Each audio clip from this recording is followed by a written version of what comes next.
আসসালামু আলাইকুম বন্ধুরা, সবাই কেমন আছেন? আশা করি আলহামদুলিল্লাহ সবাই ভালো আছেন।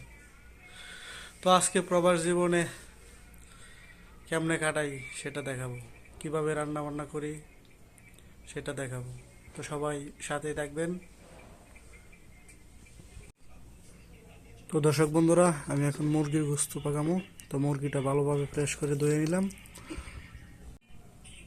তো আমি এখানে দিয়ে দিব পেঁয়াজ কুচি, আদা রসুন বাটা, মরিচ।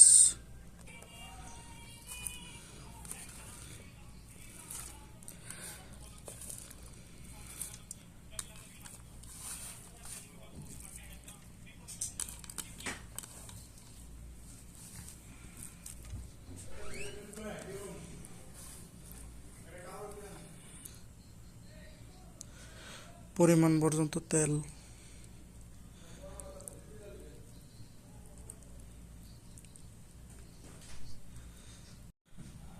তো এখানে আমার সবগুলো মশলা অ্যাড হয়ে গেছে।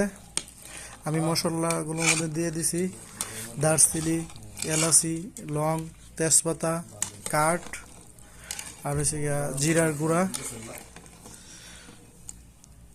হলুদ, মিক্স মশলা, আমরা যেটা ব্যবহার করি প্রাণের মিক্স মশলা।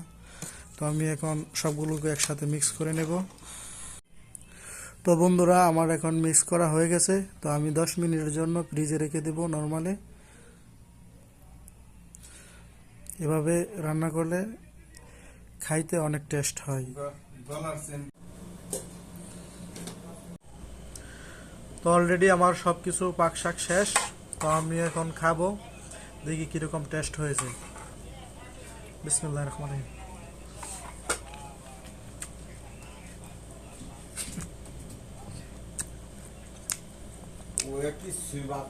Wow, আমার কাছে সেই স্বাদ। অল্লাহি অনেক টেস্ট হয়েছে। ওকে ভাই, দেখা হবে আবার পরের ভিডিওতে।